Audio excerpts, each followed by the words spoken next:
What's up, everybody? Blake the Scholar of Magic here, and today we have a very special deck tech for you. It's our favorite, guys. It's back, and I just love revisiting these cards.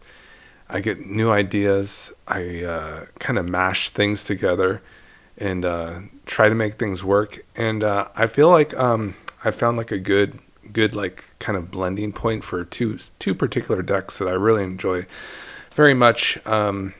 And to be honest, two of which I built but never tested at the LGS. So this would be one that I really want to strive for.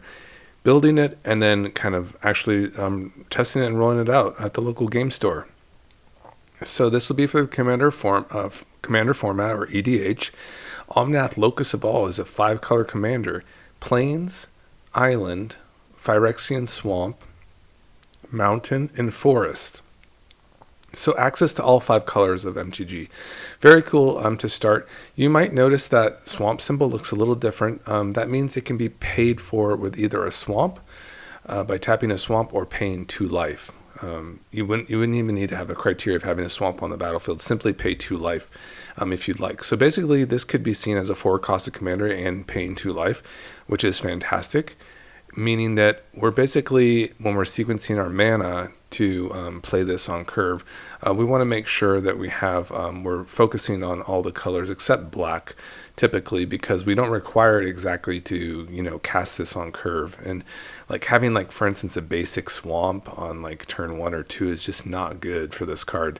You're not going to be very excited about that, because if you want to cast Omnath on say for turn 4, if you're just going land per land, then you're not going to be able to do that. So yeah, you definitely want to focus on the other colors as you build up to this card and wanting to cast it. It has lots of interesting kind of passive effects, and they're very complicated to keep up with. I'll just forewarn you. You may need like a reminder thing, like even like a sign, maybe to put on your forehead so your opponents can see you, because you're just going to be kind of scratching your head and like, did I just miss like a lot of value? Like, yeah, you probably did. The reason why is that basically, as your turn finishes, you basically keep the mana that you're able to keep mana in your mana pool, and extend that through your opponent's turns, which is very interesting. And basically that unspent mana will turn into black mana. So as long as Omnath remains on the battlefield, you can kind of bank your mana, which is really interesting. You just have to remember to do it. Then, the other really interesting aspect of this card is that you're going to draw a card, as you normally would, but then you have the option to reveal it. You're going to get that card anyway, so this will draw you an additional card, essentially. But you have the option to reveal it if that particular card has 3 or more colored mana symbols in it. The best way to illustrate this is just to show you cards that have this criteria. So for instance, Nemeria's Call has 3 or more colored mana symbols in it, so it would set off Omnath's ability, it would trigger that, and then you would be able to add up to 3 planes based on that trigger. In addition, as you move into your main phase, and that will be plains mana. So that's just a nice a nice little ritual boost, right? Let's go in, for instance, like a Cruel Ultimatum. This definitely meets the criteria of 3 or more colored mana symbols. In fact, it has 7 or more, or 7 total. And for this particular one, because it has all the combination of these 3 colors, you could add 3 red, you could add 3 black, you could add 3 blue, you could add like two black and a blue. Any combination, you could add a blue, a black, or a red. That could be part of your trigger, up to 3 for that trigger for Omnath, if you did reveal this card. So yeah, I mean, you get that card no matter what. It's just like a Phyrexian Arena, essentially, for 4 mana. That's a creature, and it has all these weird, interesting abilities, and you get access to all these colors. And what I did notice early on, in my most popular deck tech of so far, it got me my best viewership, was a mutate version of this deck, and I still believe that is kind of the way you want to go. I do call this like Omnath goes crimes, because I had really good success with the Marchesa Omnath deck in Standard. Right as the kind of the Tarkir set kind of rolled out, and I was getting some nice ideas for it. I still think that's kind of a killer style, is like, the three colored, kind of, payoffs, is just very interesting for Omnath in general. So I did think like a crime mutate deck would be serving us very well. So I guess I'll just start with the creatures, because we can kind of see like the kind of variety of like what I chose. And I'll let you know that I basically try to build decks in a manner. I do like kind of try to model a creator that I did meet on the CGB dojo. I believe his name was Finnegal. And he was very select with his choices. Like, definitely prize synergy. It always seemed like the card choices were so intentional, but it didn't feel heavy either. It just was very like, this is like a very, we're just very focused here. We're trying to do something. This is kind of our focus. And just to kind of like center on that and don't get really preoccupied with anything else but kind of the game plan. So I do kind of like try to strive for that, and I do think this list kind of represents that. There's definitely some intentional choices, and you'll kind of see that. I do want to start with Marchesa, because I feel like she's a very interesting card. Of course, this would trigger Omnath if we did reveal it, which is a nice little bonus. But additionally, this card is just a Wombo Bombo value card. It definitely should see more play in Standard. I'm really surprised. I know aggro is very, very, predominant, but I feel like this card is great. It just has some really nice card advantage. It loves like your ley line binding decks. It just loves it. It just like loves that kind of stuff. And I don't know. I just feel like this is kind of an underplayed card. But I digress. Whenever you commit a crime, you may pay one generic. If you do, look at the top two cards of your library, put one of them into your hand and the other into your graveyard. So it's a nice graveyard booster too. So that's pretty cool if you do want to kind of access your graveyard. And we do have some cards that will do that. Otherwise, you're just going to be paying that one and just, sliding the card into your hand and getting that nice selection. So I thought that was a really cool card to kind of try to build around. And also synergize kind of with the mutate action that we got going on. There are some mutate cards that actually will enable crime. And that is kind of really what the real pool was, is could I find mutate cards that would synergize with Marchesa, and were they semi-decent? So probably one of the, better ones that we kind of can go over is a gem. Oh, this is the video, guys. They're doing it. Go dogs, let them know. This is the video. Gem Razor is that one where it is that target, right? It does do that targeting. Whenever this creature mutates, destroy target artifact or enchantment an opponent controls. That's fantastic. And yeah, so that's kind of an easy money kind of mutate. Is there any up here that I had that also target? None of those. Let's keep going. Let's continuing. I would also say the Porcupine also enables crime, because you will basically create a creature that's able to be tapped and deal damage to a specific target based on the amount of times it's mutated. So that's a nice little one there too, not so bad. And would definitely enable our crimes. Also just a cheap mutate, so we don't hate that.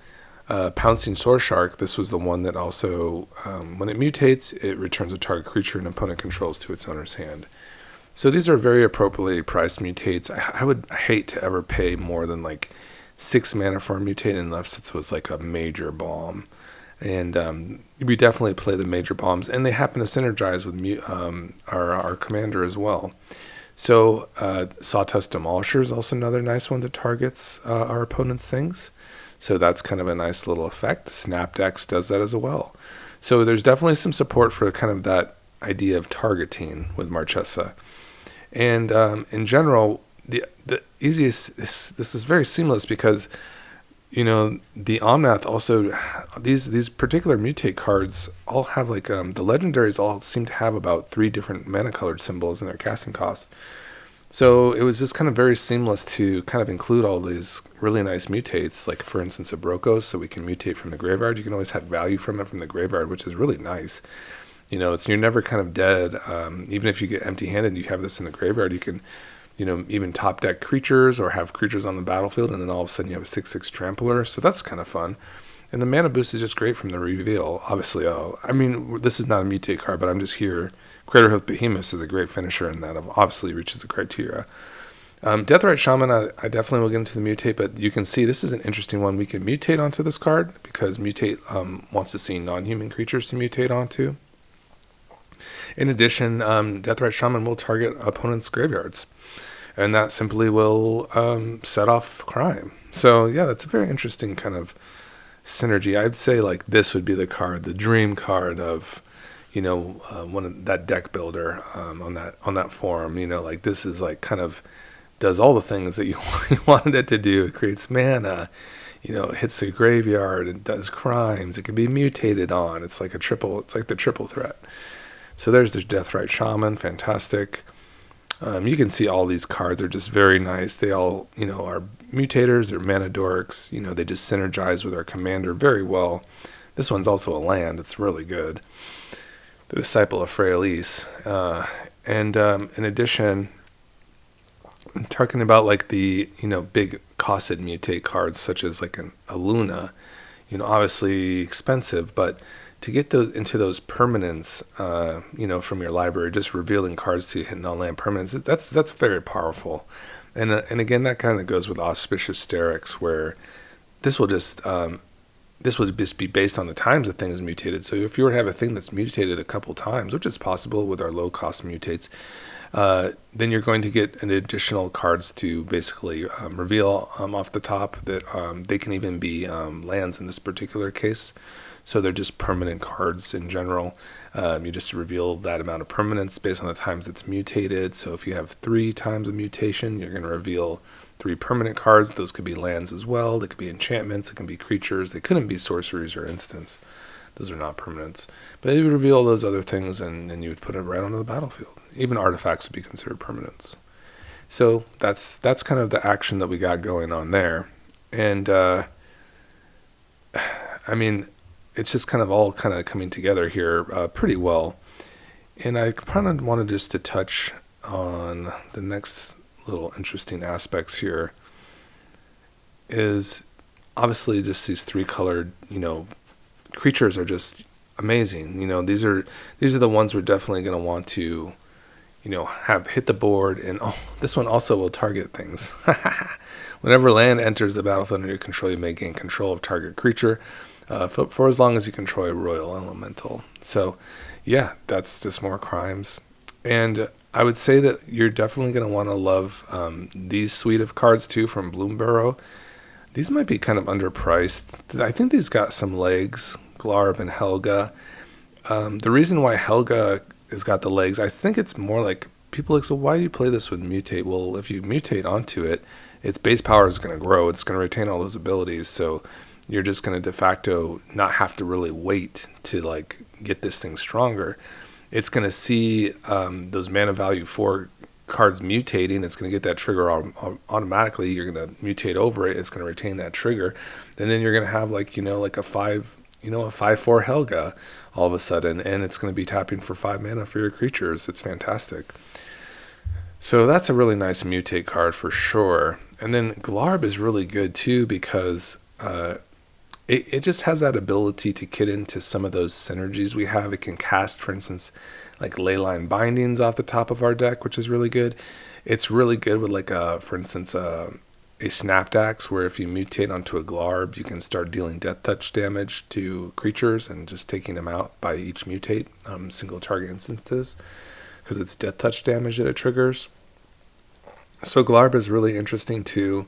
The fact that it kind of can work off your deck and surveil is also nice because that can really synergize with our Omnath, and we can kind of manipulate our deck to an extent and kind of set that deck, that draw up, for instance, on upkeep, and kind of get it ready. Get it ready to see if we're going to be triggering. We can kind of try to do better. It's just really nice. Just a really nice card here. Really love that. You can see like a new card from Dragonstorm Tarkir, like a Kintree Severance. Really interesting one for us because we will be playing Up the Beanstalk, which loves cards that cost 5 mana or more. And this particular one will also be triggered by Omnath. So it's just another like really kind of clever card to fit into our suite here. So without kind of getting too out of it, I would also say these are also very good, of course, is like these cards that can have hexproof or are not able to be targeted by our spells or abilities our opponents control. So the Slippery Boggle is a nice little choice here. Paradise Druid can accelerate us in the beginning, and then we can kind of lay off of it if we start mutating onto it. And then we'll just have a hexproof creature, which is just really nice, very versatile for us.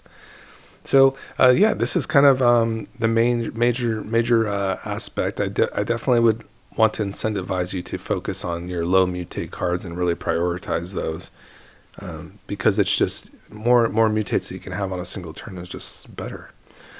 Sea Dasher Octopus could achieve that. Your Parcel Beast isn't the greatest mutate ability, but just having that cheap mutate cost is really fantastic. Even Lord Dracus is fantastic. That low 2 mutate cost is very good.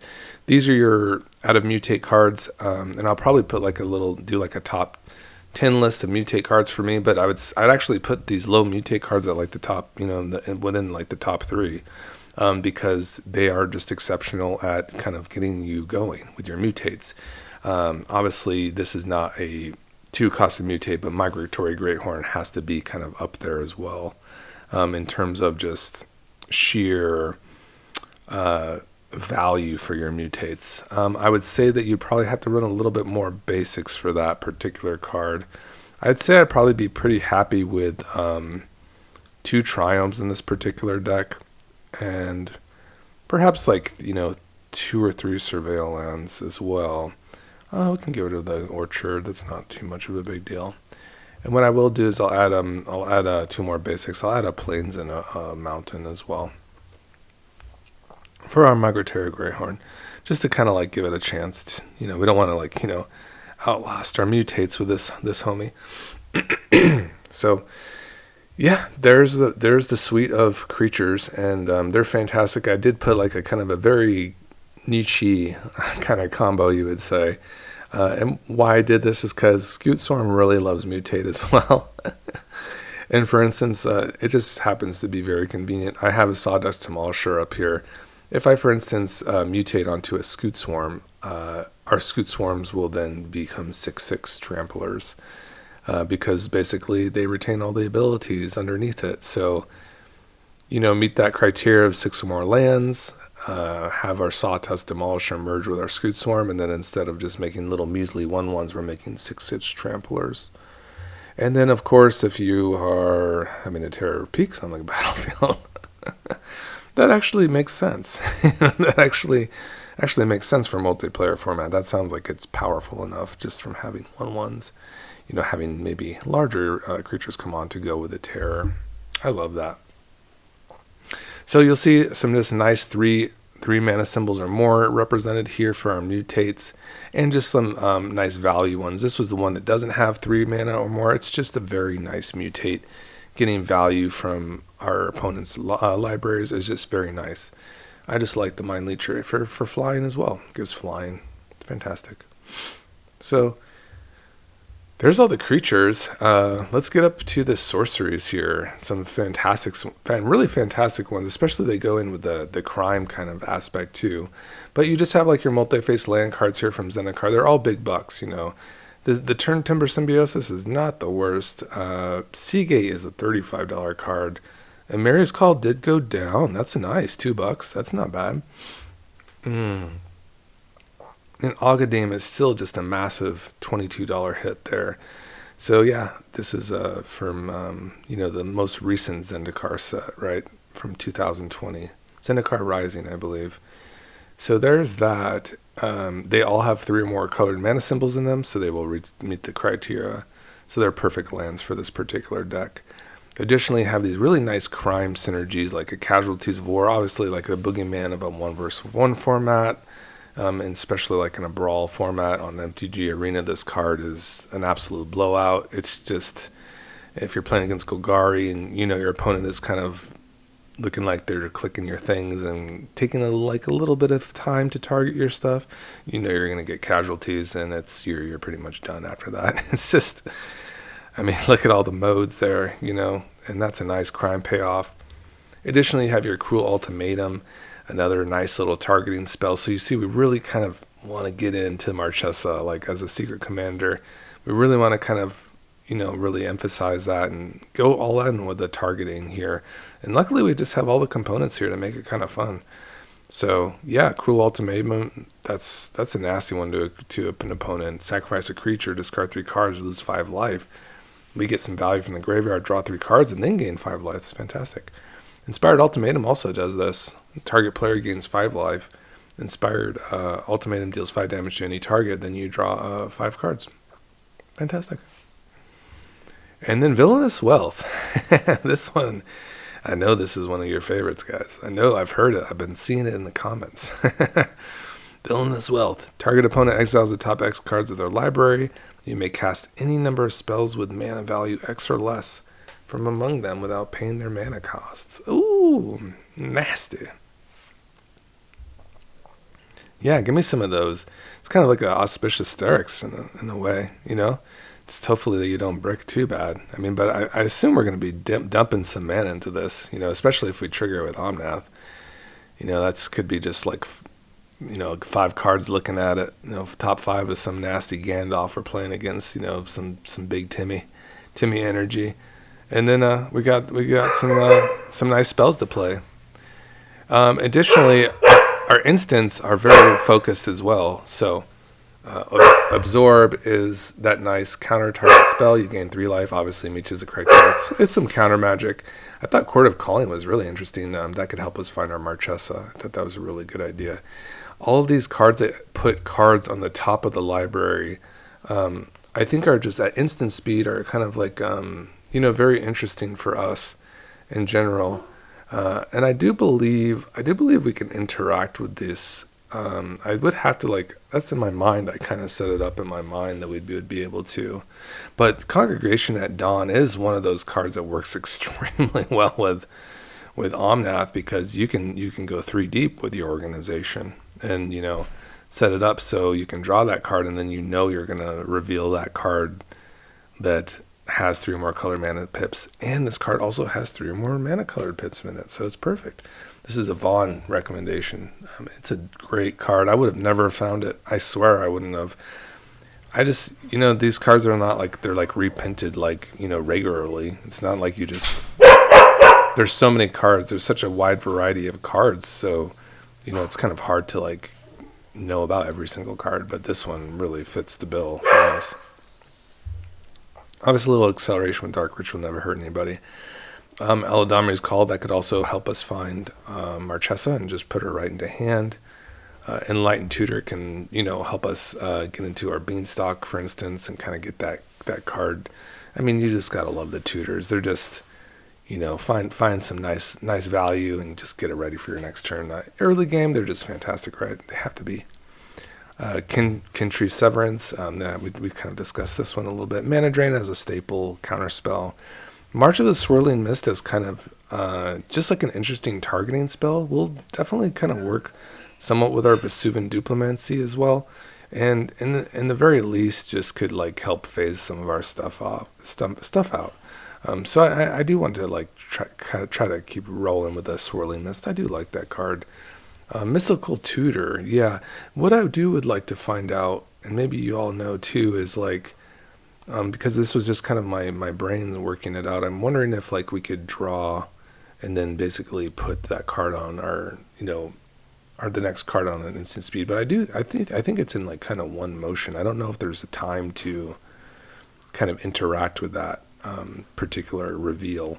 So I don't know exactly if the Mystical Tutor and the Worldly Tutor would work. I do know they're just good cards. At the very least, they can, find us some sweet cards like Villainous Wealth, Inspired Ultimatum, these other cards too. It seems like it just kind of makes sense. So we'll try them out.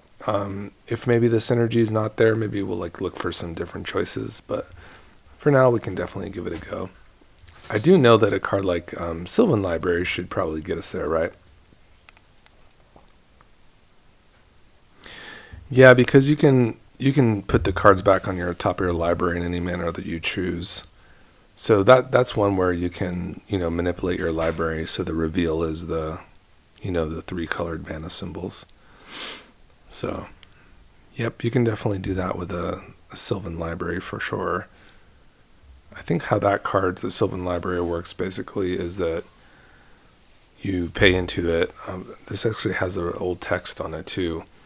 So during your draw step, you just choose to draw more cards than you usually. You have the option to draw 2 additional cards, right? Yes, I believe that's how it works. So basically, you get 3 looks or 3 draws, and then you can put 2 of those cards back on the top in any manner you choose. So, yep, it looks like you just basically, depending on what you wanted to do with those cards, say for instance, you drew 2 of them, and then you put basically the one back on top that had 3 more colored mana symbols, and then you could reveal that. That kind of makes sense. I do believe that's how that works. And then, just some stapley stuff here. We even have like a Void Ren, which kind of makes sense for what we're doing in the crime kind of synergy. So overall, just kind of very, very, very pleased with this. Like I said, if maybe the obviously these are just very powerful cards. I would prefer the Enlightened Tutor probably over the, maybe like for instance a Mystical Tutor. Like for instance, if this synergy is not there, I can imagine maybe finding like another 3 mana, like, kind of instant speed interaction spell that would kind of, help us along the lines for like interaction, like in maybe exiling or destroying, things or countering. But I mean, the Enlightened Tutor for like finding the Up the Beanstalk or Frontline Heroism or even all these are just really good. And they're really good early game too. And especially the Worldly Tutor would just be very nice for finding our Marchesa. So I guess the only card that really we're kind of worried about is a Mystical Tutor. But otherwise, the deck is done. Obviously, we just need to add in our Mountain and Plains.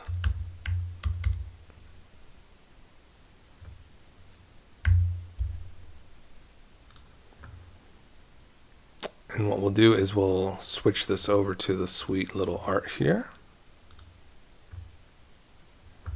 I've been using the Ixalan lens.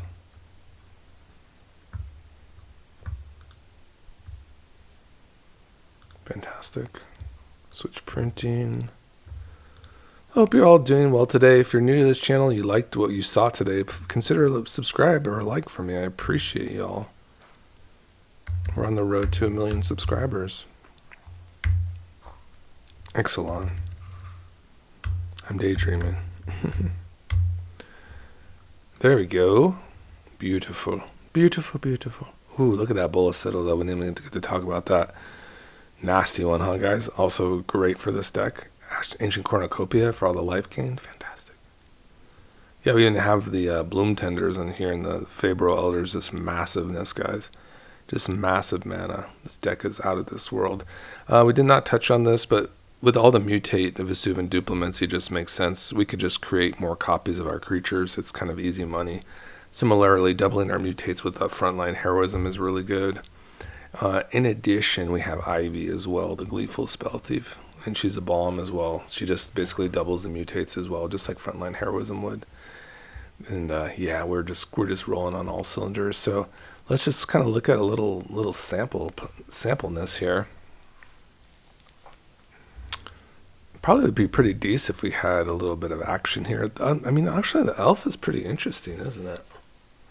It's kind of that 1 mana kind of sus keep, isn't it?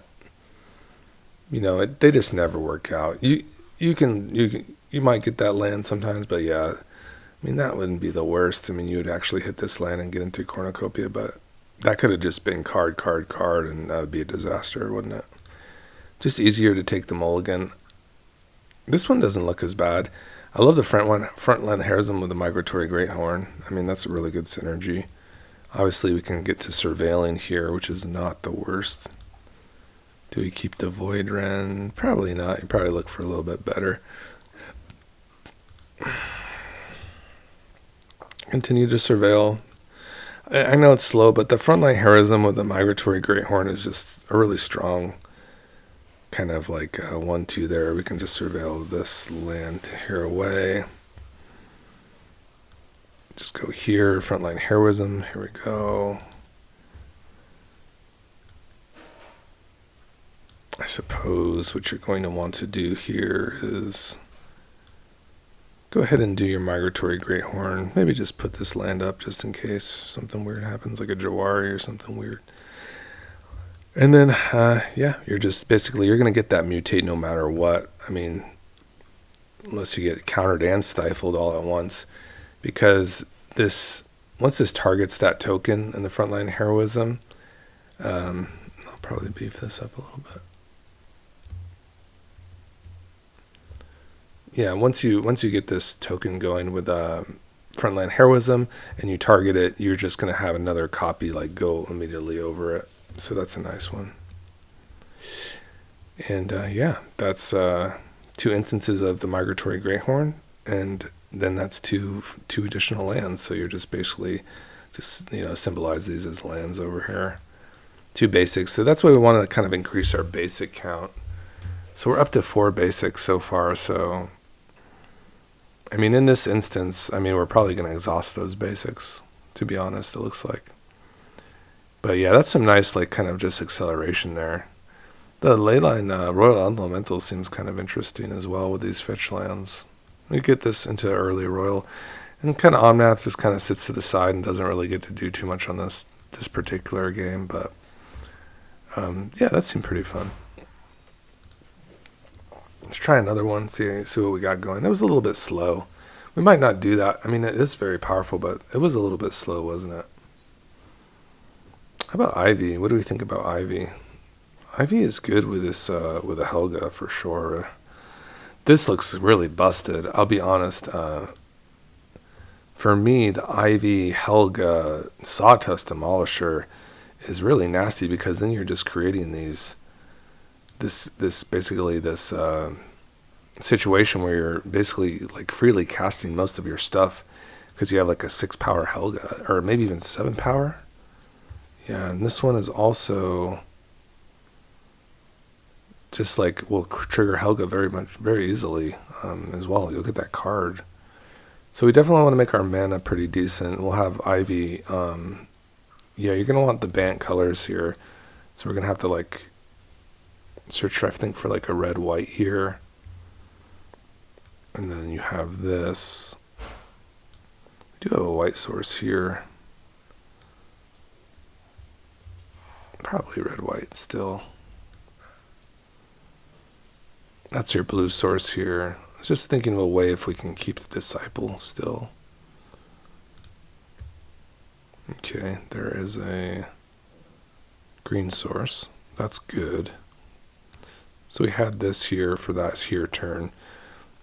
We have our white, blue, green for our homie Helga. Draw. Gem Razor. Woo, fantastic stuff here. Obviously, just doing this is really strong. And is it mana of any color? It is. Any one color. Okay, very well. I mean, there's so many mutates here. You could do this. You could do this. 4 mana total because these are all monocolored mutates. You could mutate, I think, pretty much everything here if you really wanted to. This is also 4 mana total or more. You draw a ton of cards. Probably what you're going to do is mutate Helga here. Copy that, put that on top here, draw from the Helga. Then you're going to have a 5-powered Helga here. You can do this and mutate the Sawtust Demolisher over that.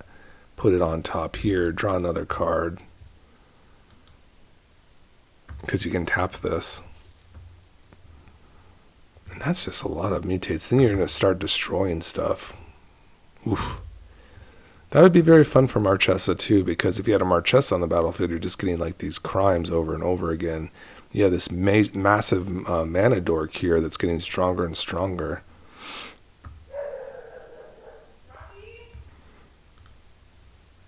How much mana is that? That's 4 total.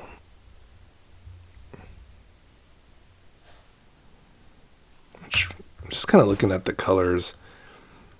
I'm just like considering like this mystical tutor kind of action. And wondering if we would just like want some more like kind of counter magic or something to kind of protect our stuff. March of Swirling Mist seems just, I guess it just kind of fits into this. That's why I put it in the Vesuvan Dublomancy. But I will meditate on that. I appreciate you all for coming to join me today for Omnath Goes Crimes. It was a really fun one. I think you'll enjoy this. This was one of my kind of favorite ones so far. I am kind of curious about this one to see how we can work on with that. But other than that, deck was sweet. Have a great day, everybody. Bye-bye.